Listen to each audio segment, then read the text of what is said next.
It began not with a bang, but with silence. The kind of silence that feels like the calm before a storm. Montecito, the celebrity haven nestled in the hills of Southern California, had known its fair share of rumors, paparazzi chases, and whispered scandals. But what unraveled in the early hours of that morning sent a tremor through its core, and the world noticed. Neighbors reported something odd.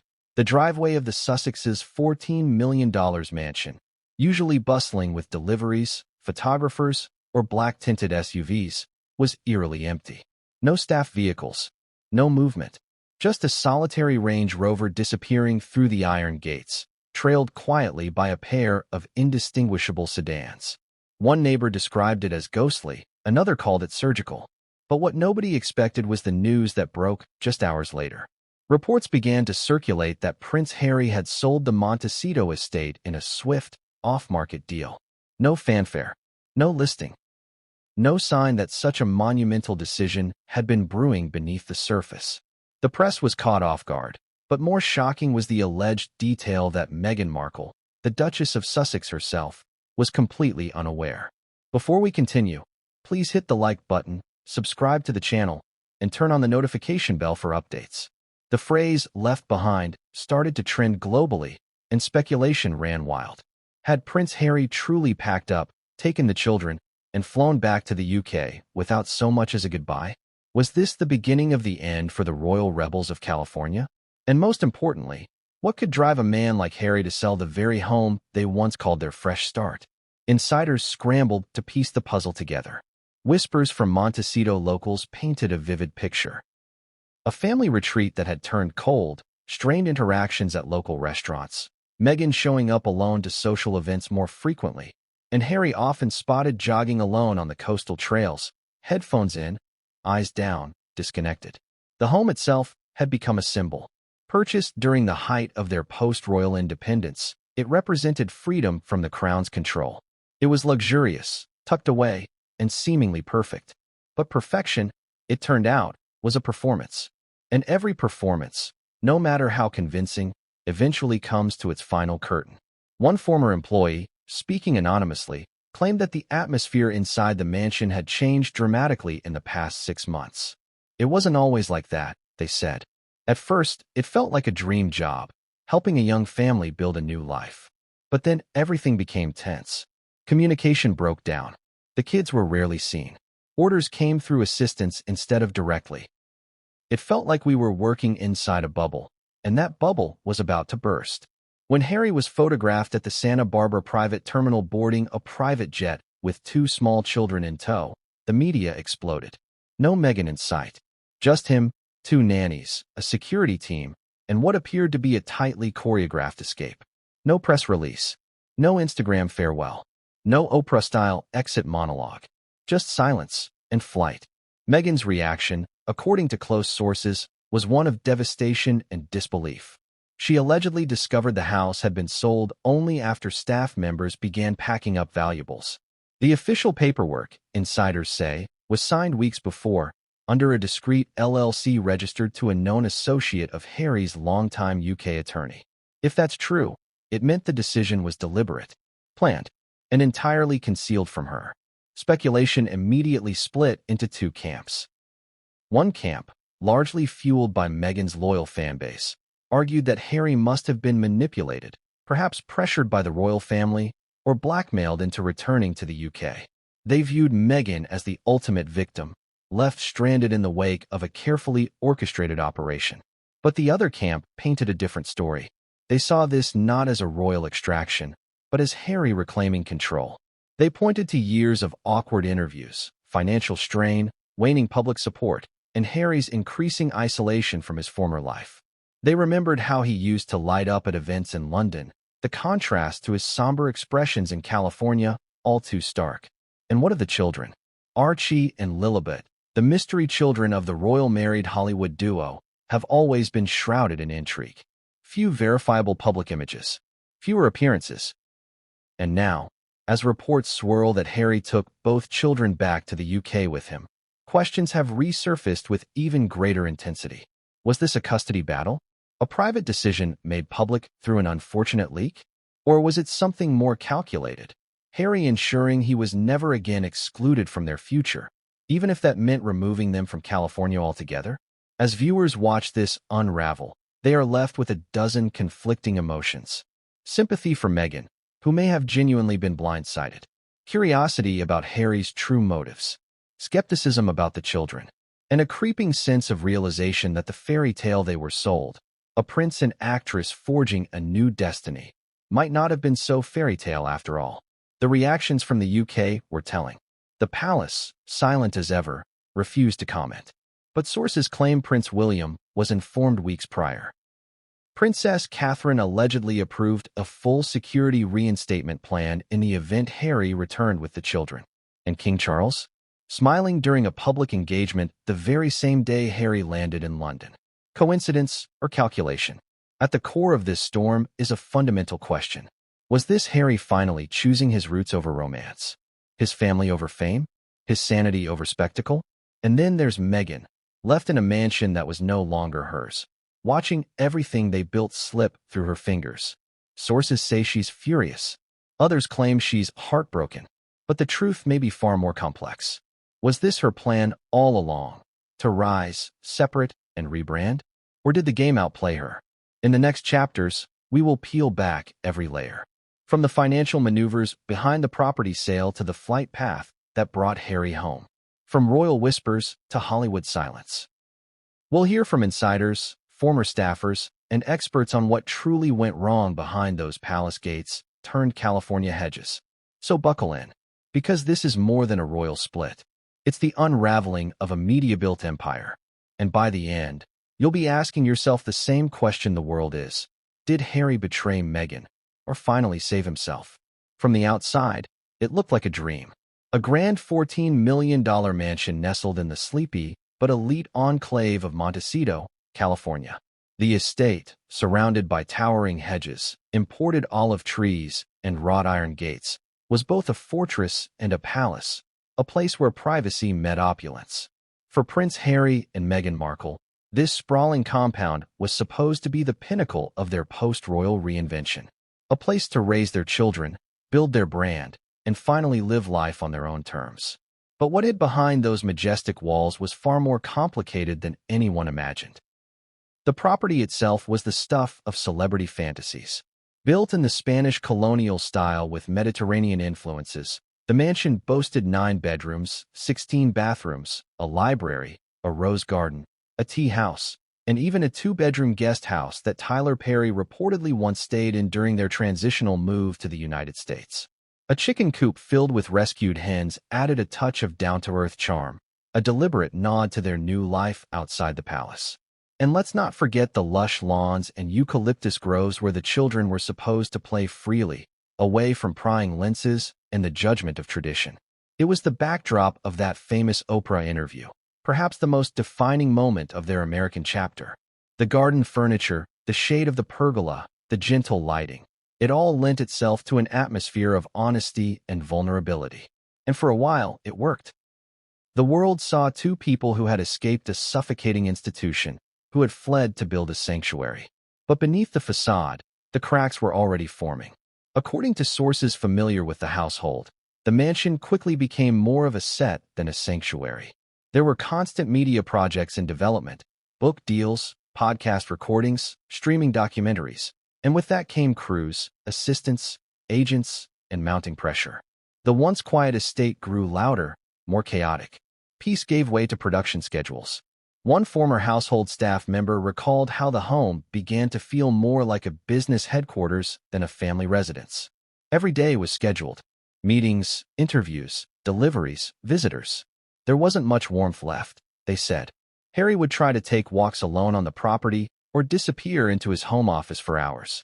Meghan was always on the phone, in Zoom meetings, or directing staff on some upcoming project. The children were mostly kept with their nannies or in the nursery wing. And while the estate was visually stunning, some who worked there suggested it never truly felt like home for Harry. He loved the garden, one former landscaper mentioned. He spent hours there. That's where you'd see the old Harry, the one who loved nature and simplicity. But inside the house, he looked lost, like he was living in someone else's dream. It wasn't just the emotional climate. Financially, The mansion was a heavy burden. Though bought with cash, allegedly a mix of Harry's inheritance from Princess Diana and post-royal earnings, the upkeep of the estate was astronomical. Monthly expenses reportedly exceeded six figures.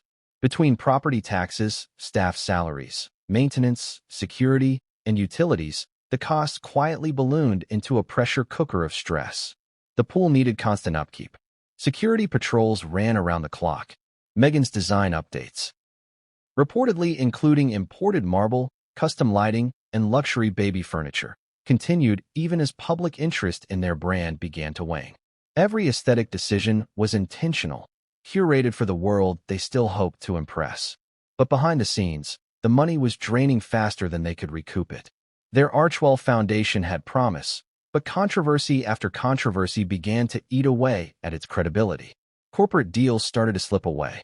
The Netflix documentary drew in views, but also harsh criticism. The Spotify contract fell apart in spectacular fashion, with public shade thrown their way by the company's own top brass. Suddenly, their grand $14 million sanctuary began to feel more like a gilded cage. Despite these mounting issues, Meghan kept up appearances. She was often photographed smiling on the property, sometimes near the chicken coop, sometimes gardening with carefully rolled-up sleeves. Every appearance was calculated to project a sense of peace and purpose. But insiders say she rarely ventured out without full makeup, a team in tow, and an agenda. Harry, on the other hand, became increasingly withdrawn. Friends from the UK reported that his calls became shorter, less frequent. He sounded tired, one longtime mate shared. Not the kind of tired from parenting, but from pretending. The interior of the home was decorated in muted tones, whites, creams, soft grays, with occasional splashes of green and gold. It was elegant, minimalist, and Instagram-ready. But as one visitor candidly put it, it felt cold. Beautiful, but like a museum where you weren't supposed to touch anything. The energy was described as formal, meticulous, and strangely performative. More than one observer noted that the only room that seemed truly lived in was Harry's private library, a space filled with military books, rugby memorabilia, and photos of his mother. It was said to be his refuge. A place where he didn't have to be the Duke, the podcast guest, or the husband of Meghan Markle. Just Harry. By the time Harry began exploring options to sell the mansion, those closest to the situation claimed it was more out of necessity than desire. The dream home had turned into a monument of unfulfilled promises. A large, empty structure that echoed with tension more than laughter. And Harry, feeling increasingly isolated, began reaching out to trusted UK contacts under the radar. A friend of the couple, who asked to remain anonymous, revealed that discussions about moving back to the UK had been quietly circulating for months. Harry missed his military friends, his old haunts, even the rain, the source said. He never fully adjusted to the Hollywood lifestyle. He tried, for Meghan, but it was never him. The decision to sell wasn't made overnight. It came after months of sleepless nights, arguments over direction, and silent dinners across an impossibly long table. The mansion, once meant to symbolize a new chapter, now stood as a tombstone to a life they had both tried and failed to build together. When the sale finally went through, it was done discreetly. The mansion was never publicly listed. It was sold through a quiet network of ultra-wealthy buyers who deal in cash and confidentiality.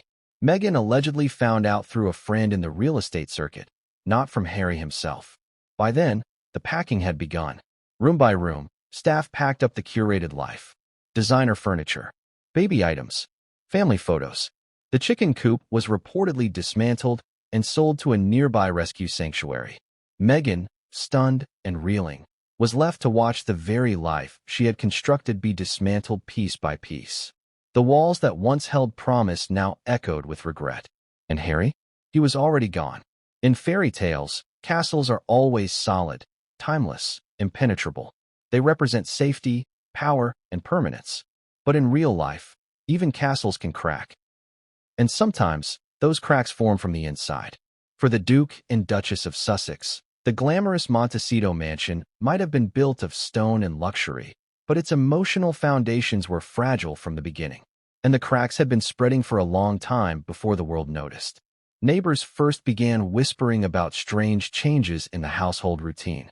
Initially, the Sussexes were known to be fairly private but friendly. Meghan would wave to the occasional dog walker or chat briefly with store staff at the upscale Montecito Country Mart.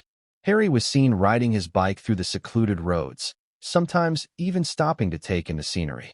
But as time went on, those casual sightings grew rare, replaced instead by cloaked routines, hushed movements, and what locals described as a creeping sense of unease around the property. The once vibrant energy that surrounded the mansion had dimmed. Some blamed the mounting pressures of fame. Others suspected more personal issues. A longtime staffer, speaking off the record, shared that arguments became more frequent, sometimes erupting during filming sessions, sometimes behind closed doors. They tried to keep it professional when cameras were around, but we could hear it, the source said. There were nights when no one dared go near the West Wing where their private quarters were. Security staff were reportedly rotated more frequently. Several experienced personnel, who had previously worked with A-list celebrities or even in royal settings, left within months. One former guard mentioned that the job became less about protection and more about managing internal dysfunction. We weren't just there to keep paparazzi out. Sometimes we were mediators, babysitters, even. Staff turnover wasn't just in security. Gardeners, chefs, even Meghan's beloved holistic therapist were said to have quietly disappeared from the payroll. When asked about it by one of her acquaintances at a wellness event, Meghan allegedly dismissed the changes with a smile and a vague comment about streamlining. But insiders knew better. The team around them was shrinking, not because of cost-cutting, but because people were burning out. One major red flag emerged during an important dinner party in early spring. The Sussexes hosted a handful of elite media figures and philanthropic guests in what was meant to be a show of strength and progress. But according to someone present, the evening took an awkward turn when Meghan and Harry disagreed, publicly, about a detail in their foundation's upcoming initiative. It wasn't a shouting match, the guest clarified, but the tension was obvious. You could feel it in the air. Meghan went silent. Harry tried to make a joke. No one laughed. It was around this time that the couple's social patterns shifted dramatically. Meghan began appearing at events alone more frequently, often accompanied only by a publicist or a friend like Marcus Anderson. Harry, in contrast, seemed to withdraw entirely. He declined several high-profile invitations, including a veterans gala he had previously supported, choosing instead to remain home, or perhaps avoid the spotlight altogether. People close to Harry said he was struggling with more than just the transition to American life. There was a deepening disconnect from the causes and values that had once defined him. Harry was always about service. The military, mental health. He's not built for red carpets and brand deals, said a source who worked with him on multiple charitable events. He went along with it for a while, but he was never at ease. It wasn't who he is. There was also the lingering issue of identity. In the UK, Harry had a defined role, even if he hated parts of it. In California, he was adrift. Meghan had contacts, ambitions, and a clear plan. Harry, according to those close to him, often seemed like a reluctant participant, a passenger in his own life. Meanwhile, rumors of disagreements over parenting styles began to emerge. Meghan, ever the planner, was reportedly invested in scheduling and structure. Tutors, language lessons, organic meals, mindfulness routines. Harry, by contrast, preferred a looser approach. He wanted the kids outdoors, on playdates, living a life closer to what he imagined Diana might have given him. The difference in philosophy, though subtle, became a frequent source of debate. One nanny, who resigned after just 6 weeks, claimed she felt pulled in opposite directions. One parent wanted a royal upbringing without the crown. The other wanted California normal. There was no middle ground. By summer, it became apparent to insiders that Harry was no longer content with the narrative being spun around their lives. The media attacks on Meghan, the backlash to their Netflix special, and the fallout from the Spotify deal had left a trail of reputational damage, and Harry was exhausted. He was done fighting battles he didn't start and tired of cleaning up after those he did. One particularly telling moment came when Harry allegedly skipped a major Archwell strategy session with potential investors. His absence was brushed off publicly as a scheduling conflict, but privately, it was seen as a sign of protest. A statement without words. Meghan reportedly handled the meeting herself and, while composed, was noticeably tense. Tension bled into their public appearances. A charity gala that fall drew attention not for their presence, but for their behavior. Meghan sparkled on the red carpet, fielding questions with her usual poise. Harry, meanwhile, remained subdued, offering clipped answers and glancing at his watch throughout the evening. One reporter described him as present in body, absent in spirit. It wasn't just public discomfort. There were whispers of separate bedrooms, staggered travel itineraries, and more time spent apart even within the same house. When Harry traveled to London for a brief and unofficial visit to see his ailing grandfather, he did so alone, despite initial expectations that Meghan would accompany him. The reason? A scheduling conflict, the press was told. But insiders say it was more than that. He needed space, said one royal insider. He needed to breathe. And maybe he needed a reminder of who he used to be. Back in Montecito, Meghan threw herself deeper into her personal brand.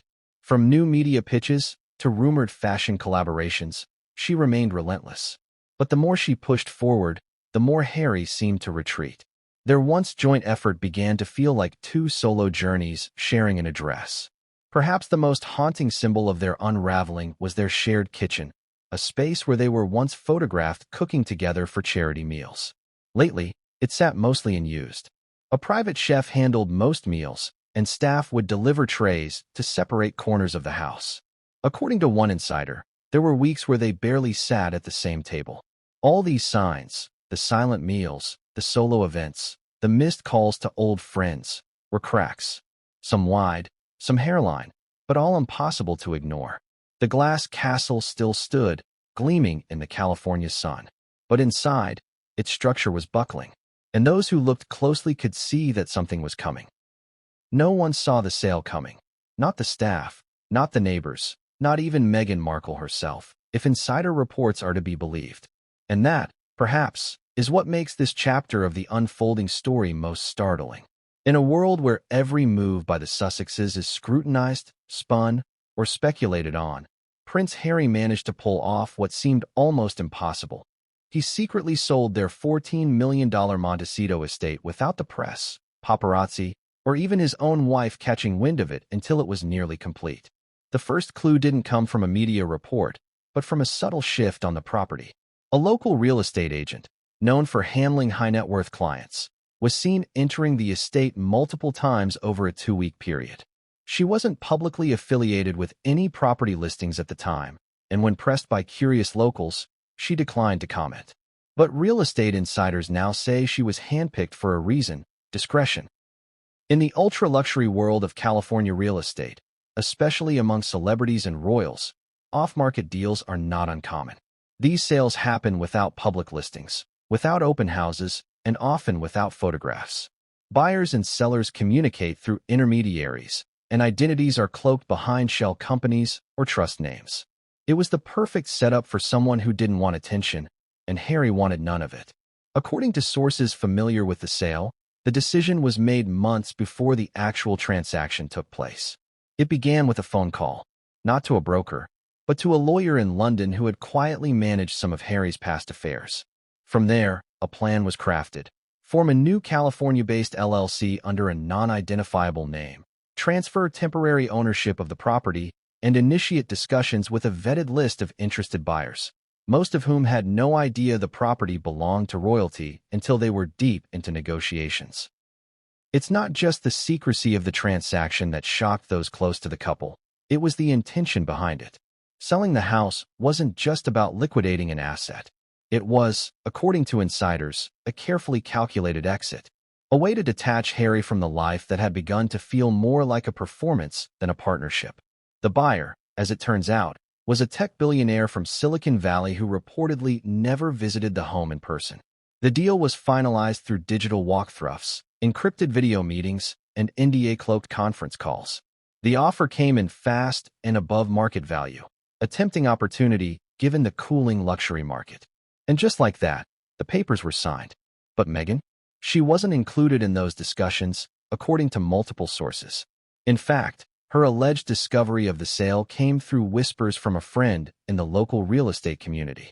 At first, she didn't believe it. There had been no talk of selling the house. No signs of a major move. No discussion of what would come next. Then, a week later, staff began quietly packing. Not in the loud, chaotic way moves usually happen, but in small, efficient steps. Art was taken down from walls and wrapped in cloth. Antique vases were boxed. Children's toys disappeared from the nursery. Meghan, said one staffer, walked into a room and suddenly it was half empty.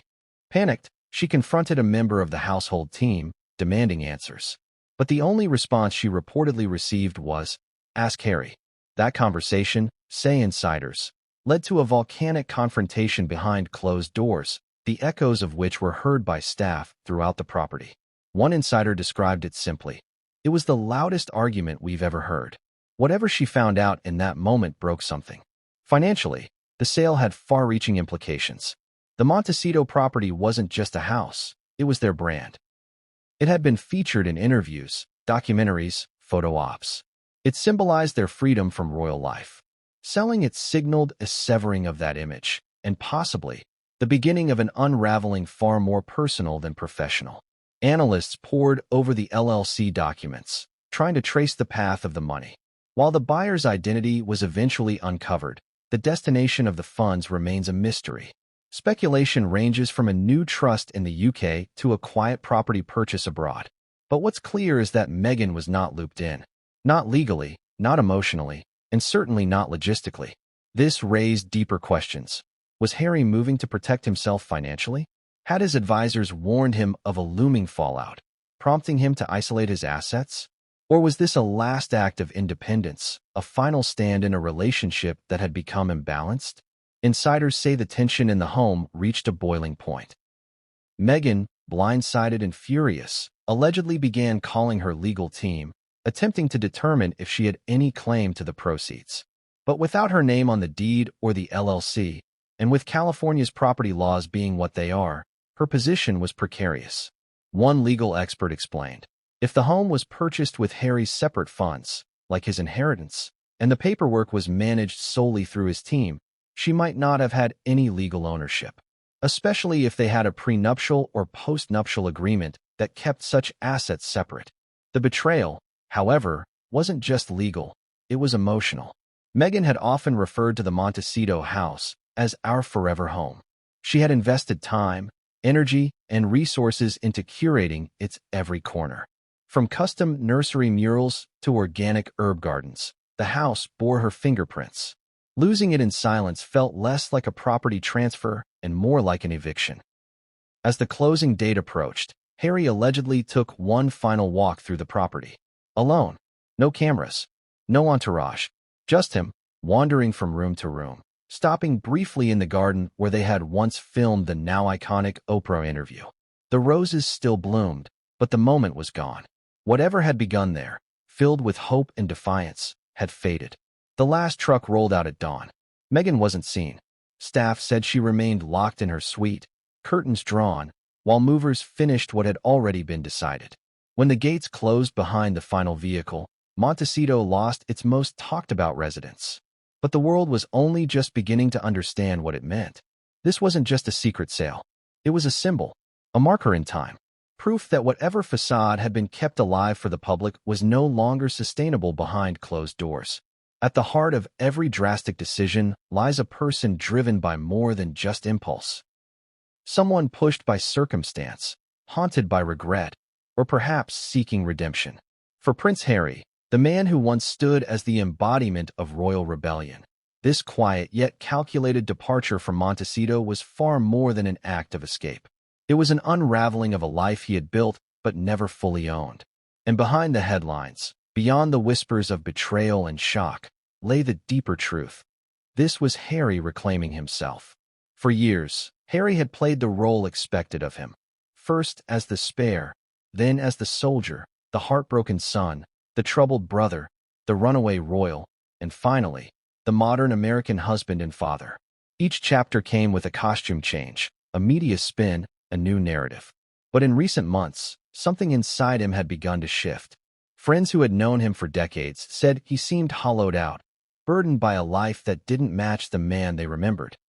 One of Harry's oldest confidants from the UK, who remained in contact during his California years, revealed that Harry's phone calls had changed in tone over time. At first, he sounded excited, like he was discovering something new, carving out space for his voice. But then the calls got shorter. He started sounding like someone who was constantly trying to convince himself of something. The friend paused. It was like listening to someone who was drowning, quietly. While the public saw a couple with matching smiles and matching ambitions, insiders saw a different dynamic.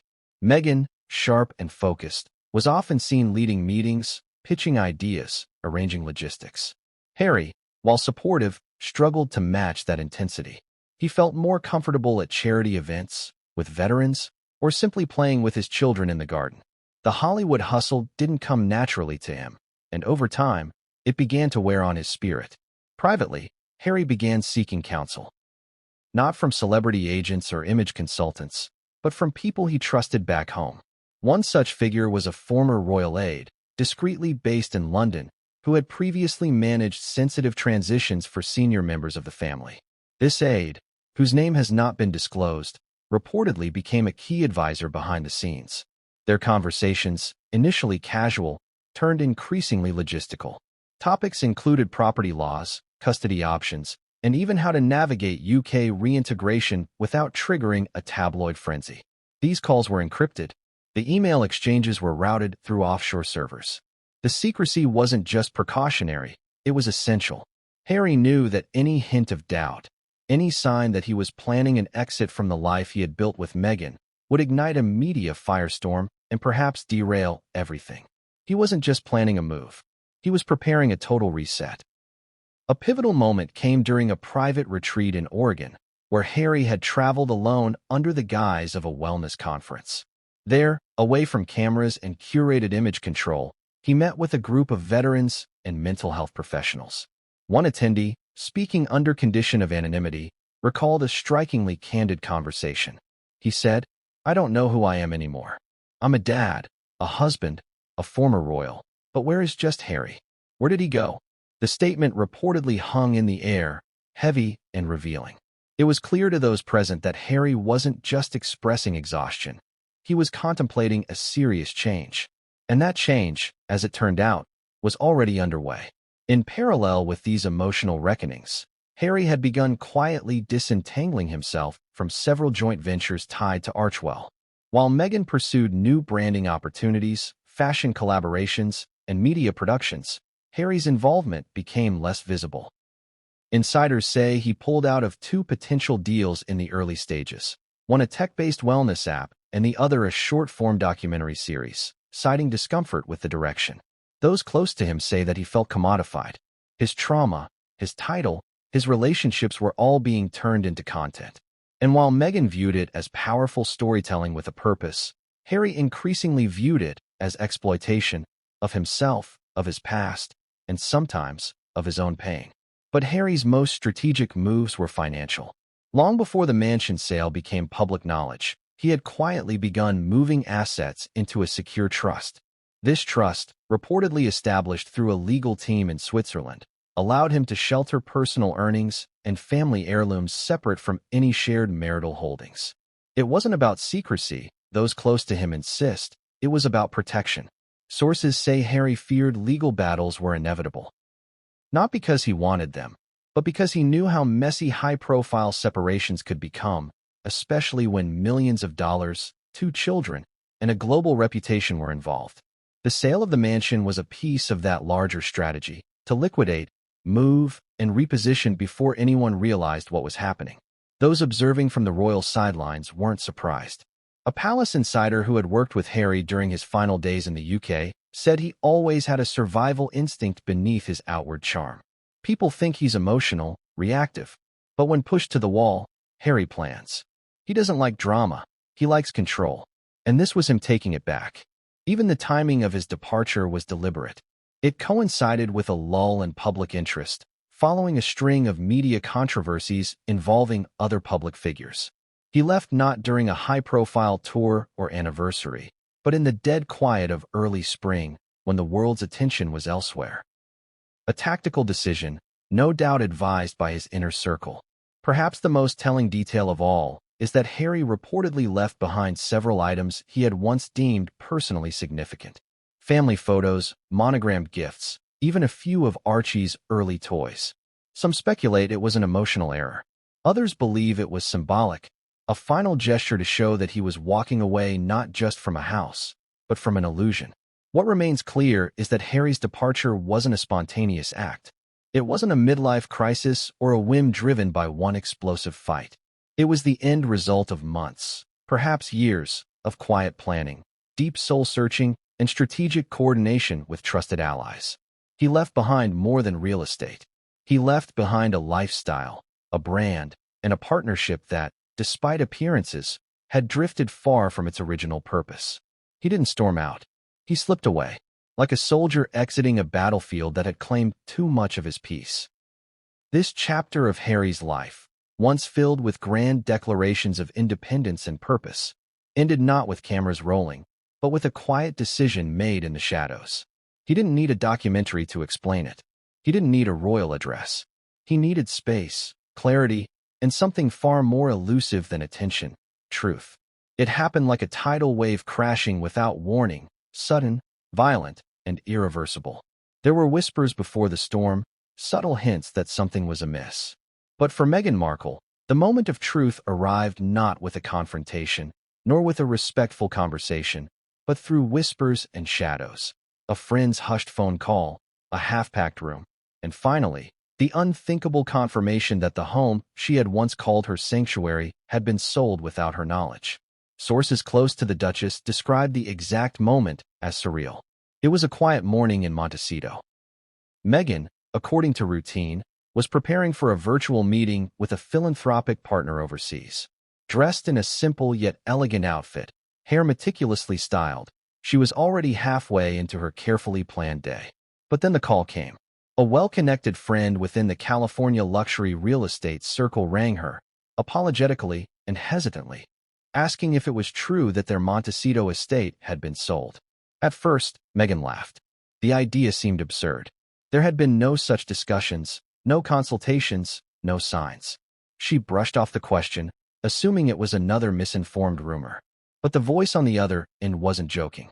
The source claimed that the property had been quietly moved through escrow under a newly formed LLC, and that it was no longer just speculation, it was already nearly finalized.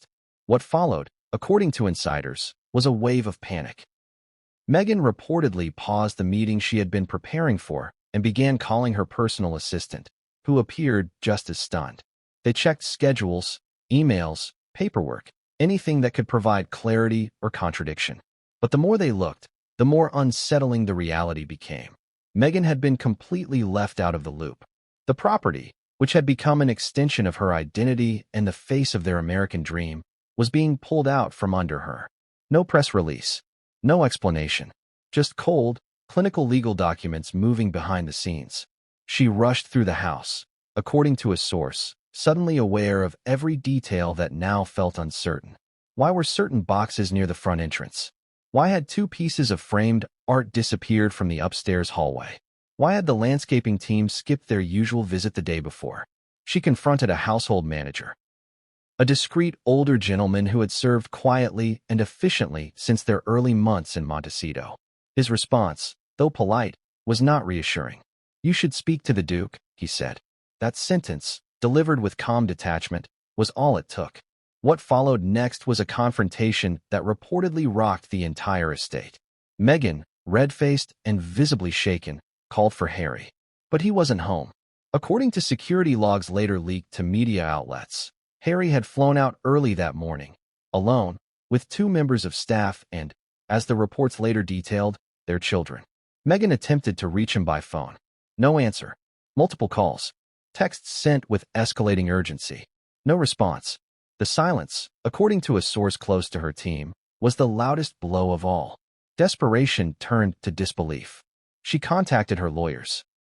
They confirmed that the property transfer was real, that it had been executed through a holding company she had no access to, and that the terms of sale legally protected Harry's rights as the sole listed beneficiary of the estate. In short, the mansion was his to sell, and he had done exactly that. Those close to Meghan describe her reaction in stages. First came the shock. The sheer disbelief that someone she had stood beside, defended, and built a life with could make such a seismic decision in silence. Then came the humiliation. The realization that the media might learn of this before she had a chance to control the narrative. And then, finally, the fury. She retreated into her private quarters for hours. Curtains drawn. Phone off. No visitors allowed. Staff reported an eerie silence around the property, as if the entire house had gone into mourning. One housekeeper described it as walking on. When she finally emerged, it was not with fire, but with ice. Calm, composed, yet distant. Meghan resumed her meetings, kept her appointments, even posed for a charity photo that afternoon. But to those who knew her best, she was clearly somewhere else. Internally processing the betrayal, replaying every moment of the past few months for signs she might have missed. Questions began swirling in her mind. Was this planned all along? Had Harry been withdrawing emotionally and strategically? Were the long walks in the garden, the canceled meetings, the quiet evenings, were they symptoms of something far deeper than stress? She turned to her inner circle. Her mother, Doria Ragland, flew in reportedly within days. Close friends rallied around her, offering support and legal insight. But none of them had answers to the only question that mattered. Why had Harry done this? Meghan, always strategic, began assessing her position. What were her rights? Could she challenge the sale? What did this mean for custody? Could she prevent Harry from taking the children across international borders? Those who knew her during this time say she began moving rapidly, consulting attorneys, hiring a new crisis manager, and preparing to defend what remained of her reputation. But what cut deepest wasn't just the financial or legal ramifications. It was the personal violation. The idea that she had invested so much into this life, curated every detail, fought against critics and royals alike, only to be quietly removed from the foundation of her own home. In a private conversation leaked by a source from her team, Meghan allegedly said, "I didn't build this house to be left in it. I built it for us, to keep us from falling apart." And now, the house was gone. Not just physically, but symbolically. Sold off by the man she once believed would stand beside her through everything. Reports say that Meghan attempted to speak to Harry later that week. When he finally responded, it was through a brief, cold call. No details of the conversation have been publicly confirmed, but insiders claim that it ended abruptly, with Meghan visibly shaking and near tears afterward. She looked like someone who had been blindsided by a ghost, one source said. In the days that followed, Meghan's public appearances became more tightly managed. Her team worked around the clock to redirect the narrative, launching new initiatives and pushing back against rumors of separation. But behind the scenes, the damage had been done. Trust had been broken, and a woman known for her poise, planning, and persuasive control was suddenly standing on the edge of a life she no longer understood. The betrayal wasn't just about real estate. It was about the life they'd built, the promises exchanged, and the quiet pact that they would rise, together, no matter what. For Meghan, the sale of the Montecito mansion wasn't just a financial transaction. It was a message. A final chapter she hadn't agreed to write. A closing act to a story she still thought had years to go. $14 million is not a number easily brushed aside. It's not the kind of figure that changes hands without careful intention or hidden implications, especially not when it involves a former senior member of the British royal family and his wife, one of the most talked about women in the world. And yet, that precise amount, $14 million, was the price tag attached to the Sussex's Montecito estate, a home that became the cornerstone of their American dream. Now, with its sudden and secretive sale, everyone was asking the same thing. Where did the money go? The question lingered in headlines, in whispered conversations among insiders, and even within the corridors of power on both sides of the Atlantic. In a post-royal world where every dollar counts, especially amid crumbling media deals and mounting legal rumors, the disappearance of $14 million from the radar raised eyebrows. The home had been paid for in cash, a rare move, reportedly using a mix of Harry's inheritance from Princess Diana and possibly income from early media ventures. But once the property was sold, there was no public trace of the funds. Financial analysts, royal watchers, and even legal experts began to dissect the move. How was the property listed? Who signed off on the transfer? Was the LLC through which it was sold connected directly to Harry alone? Or was Meghan ever involved in the paperwork, even symbolically? The answers that emerged were troubling, particularly for Meghan. According to filings uncovered by a real estate journalist with insider access, the holding company listed as the property's official owner had ties solely to Harry's financial trustees. Meghan's name was conspicuously absent, not just from the deed, but from every public or semi-private document linked to the estate's sale. That meant the proceeds from the sale, reported to be just under the full asking price, were legally Harry's alone to control. And so began the speculation. The first theory circulating through media circles was that Harry had funneled the funds into a private trust account located overseas, possibly in Switzerland or Luxembourg, where taxation and visibility were both minimized. The timing of the sale, just weeks before a new wave of media scrutiny regarding the Sussexes' finances, suggested that Harry might have been anticipating trouble. By moving the money, he could secure a safety net for himself and, potentially, for his children, no matter what unfolded between him and Meghan. Others proposed that the funds were being redirected towards securing a new residence in the UK. Not just any residence, but one previously associated with Harry and Meghan, Frogmore Cottage. The property, which had been returned to the Crown following their departure, was allegedly back in play, with staff discreetly preparing it for new occupants.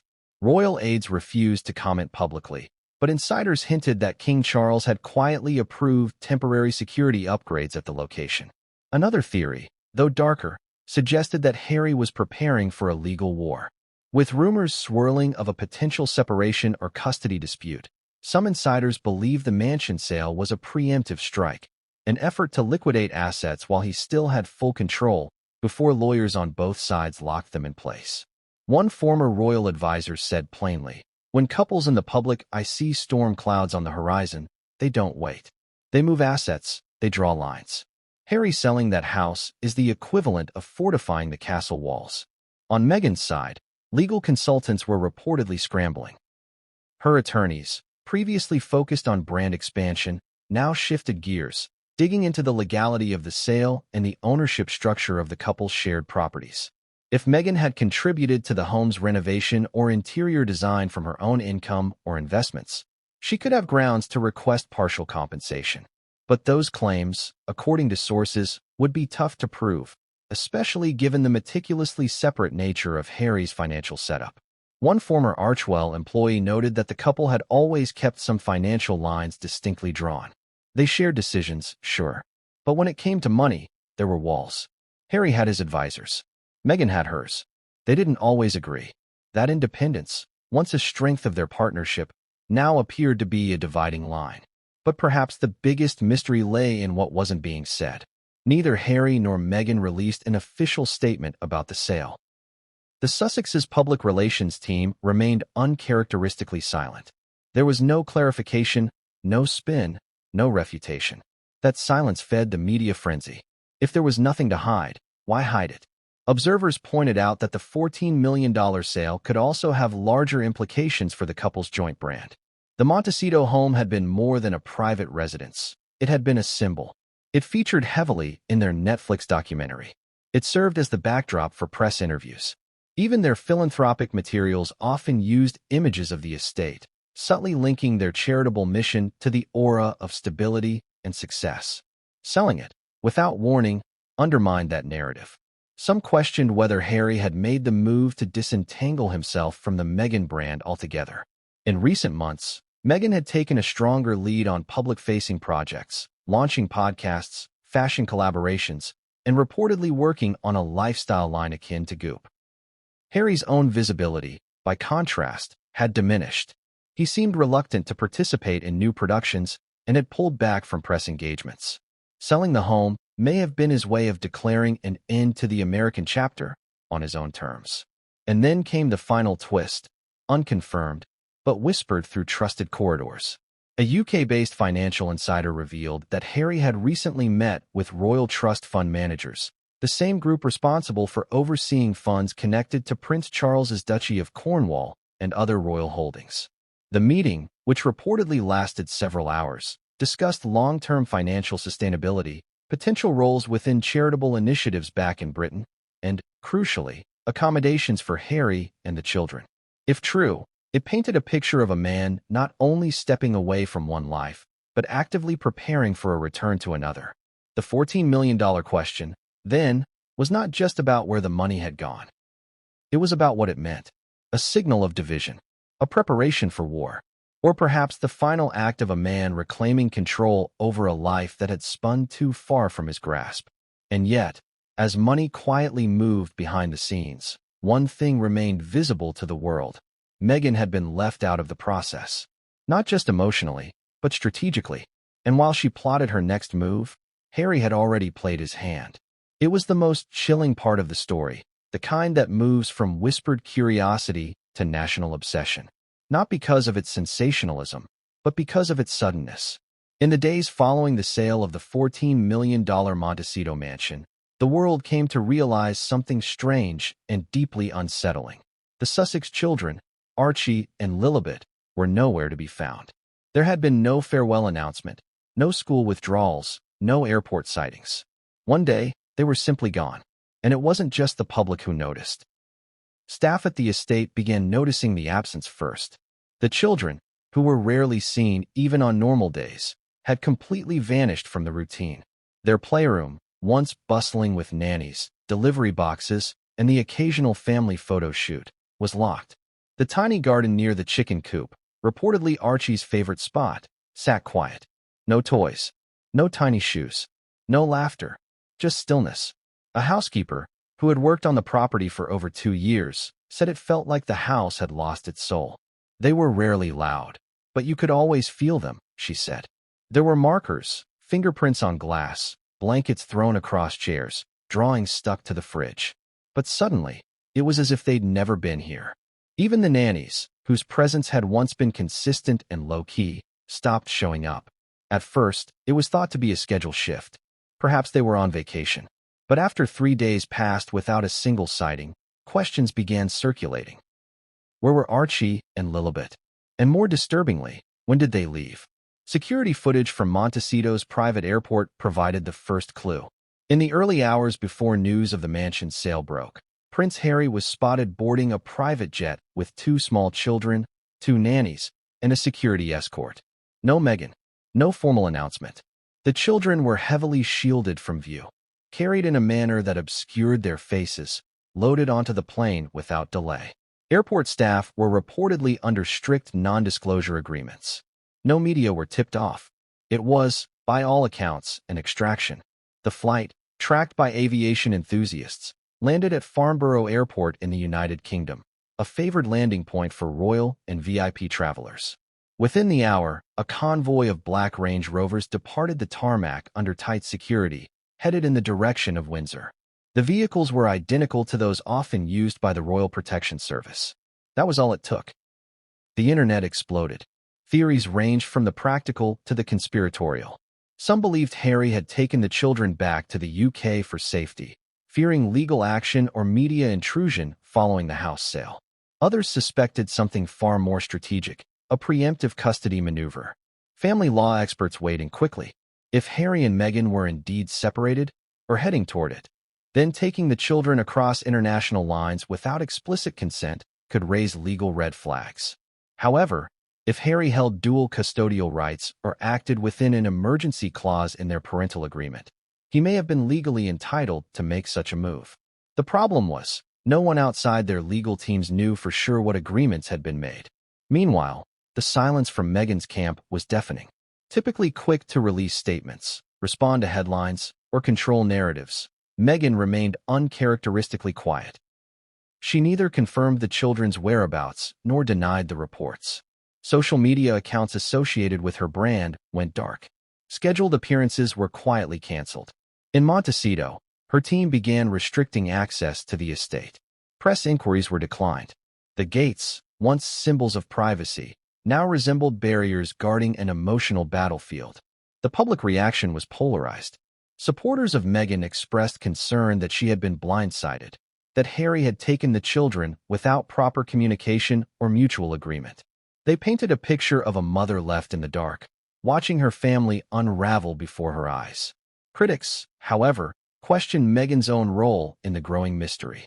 They pointed to her calculated media strategies, her history of silence in moments that demanded clarity, and her allegedly strained relationship with Harry's family. Some even suggested that the children's exit had been coordinated long before the house was sold. That Harry had simply executed a plan Meghan had once endorsed, only now without her involvement. More alarmingly, a few conspiracy theories began to circulate in online spaces, driven by longtime skeptics of the Sussex children's existence. They cited the lack of public appearances, the inconsistencies in photographs, and the highly controlled media environment around the family. Some took the sudden departure of the children as further evidence of a larger truth being hidden. Though largely dismissed by mainstream outlets, these theories gained traction nonetheless, feeding into a media storm that grew more chaotic by the hour. Amidst the speculation, a peculiar silence came from Buckingham Palace. No formal statement, no confirmation of Harry's return, but inside sources leaked just enough to stoke the flames. It was reported that a special wing of a royal estate had been prepared for the Duke and his children, complete with new security clearances and childcare staff. The implication was clear: whatever had happened in California, Harry was being welcomed back, not as a rogue prince, but as a father seeking shelter for his children. This raised another question: how much did the royal family know in advance? Did Prince William or King Charles approve the move? Were they involved in the planning? Or was this truly Harry acting on his own, in a moment of desperation or determination? An aide close to the palace told reporters under anonymity that Charles had been made aware of Harry's intentions weeks prior. Another stated that William was not caught off guard. These subtle admissions hinted at quiet support, or at least strategic cooperation, from the highest levels of the monarchy. Back in Montecito, Meghan was reportedly devastated. A friend told one tabloid that she felt like the ground beneath her had been pulled away. Others said she was consulting legal experts on how to proceed, possibly preparing to file an emergency motion for access, or at least to initiate a custody arrangement. The children, meanwhile, remained unseen. Not even a blurry paparazzi photo emerged. No school drop-offs, no family outings, no social media hints. It was as if the children had entered a royal witness protection program. The British media, known for its relentless pursuit of royal gossip, was eerily respectful, perhaps under direct orders. But the absence itself spoke volumes. Whatever Harry's intentions, the decision to remove the children from California without fanfare was a powerful statement. It signaled that the fairy tale had ended, and something more serious, more permanent, had taken its place. He wasn't just taking a break. He was taking the children home. And while the world speculated, analyzed, and fought online over narratives, two small lives were in transit. Leaving behind a mansion that was no longer theirs, and a mother who was no longer part of the plan. It was a move orchestrated with military precision. No press releases, no airport leaks, no paparazzi snapshots or chaotic scenes at LAX. Just a quiet, deliberate exit. When Prince Harry boarded a private jet bound for London, flanked by tight security and two small children, the world had no idea it was witnessing a moment that would forever redefine the post-royal narrative. The departure happened in the early hours, long before the sun began to burn off the coastal mist in Montecito. Security footage from Santa Barbara Airport showed the black SUVs arriving in silence. There were no assistants juggling luggage in a hurry, no smiling publicists waving off curious glances. Instead, there was a sense of cold resolve. This wasn't a vacation. This was a mission. Insiders claim Harry had coordinated the departure with extreme caution. The private aircraft was not one of the usual jets associated with celebrity charters, but a lesser-known Gulfstream registered to an aviation group specializing in high-profile, high-discretion clientele. Its flight path had been deliberately altered at the last minute. First filed for a short hop to Las Vegas, then rerouted mid-air across the Atlantic to avoid attention. By the time the jet touched down in the UK, the media had only just begun to catch up. Witnesses at the Santa Barbara terminal described seeing Harry wearing a cap pulled low, dressed in a plain hoodie and jeans, carrying a backpack with a firm grip. He was not the polished public figure that had once graced the cover of Time magazine, nor the sharply suited Duke we had seen at royal weddings and global summits. He looked like a man on the run, or perhaps a father on a mission. Two children, reportedly Archie and Lilibet, were seen being escorted into the aircraft by security and a pair of longtime nannies. Their faces were shielded, their identities impossible to confirm from grainy footage. The nannies carried minimal belongings, just two child-sized backpacks, a soft blanket, and a book. Whatever else the children needed, Harry must have arranged to be waiting for them on the other side. The timing of the flight was significant. It came just 2 days after the house sale had been finalized and mere hours after Meghan was reported to have learned of the transaction. Some interpreted the move as Harry escaping before confrontation, but those close to him said it was carefully premeditated.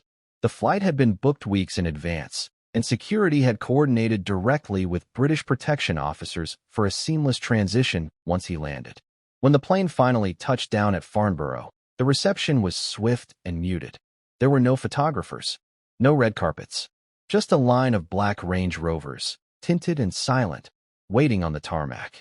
The scene mirrored countless royal arrivals from decades past, but this time, there were no waving hands from royal aides or waiting reporters. Just a convoy and a man who had once walked away from it all, returning in shadows. From the airport, the vehicles disappeared into the countryside. GPS trackers showed a pattern pointing toward Windsor, but palace officials offered no comment. Speculation mounted that Harry had brought the children to Frogmore Cottage, despite its previous revocation. Others whispered that another estate, perhaps a more discreet, lesser-known property, had been prepared for their arrival. What was clear, however, was that the move had not just been authorized, it had been facilitated. Royal aides later leaked that King Charles had been informed of Harry's plan in advance. Security details had been reactivated. A team of childcare professionals had been discreetly hired under confidentiality agreements. Even William, though reportedly distant from his brother emotionally, was said to have agreed not to interfere, allowing the children to be received without drama. For Harry, the return to British soil wasn't just symbolic. It was practical. In his mind, the UK represented the last place where he still had control over his family name, over his children's safety, and perhaps even over his own identity. In Montecito, he had become a product, a voice in a podcast, a character in a documentary.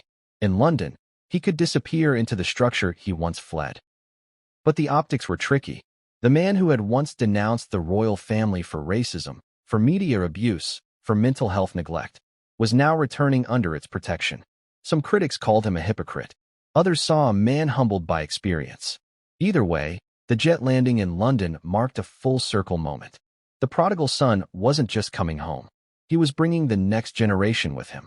Meanwhile, the press in both nations scrambled to understand the full picture. Royal correspondents in the UK camped outside potential residences. U.S. media debated whether this was a calculated custody battle or a sincere act of parental protection.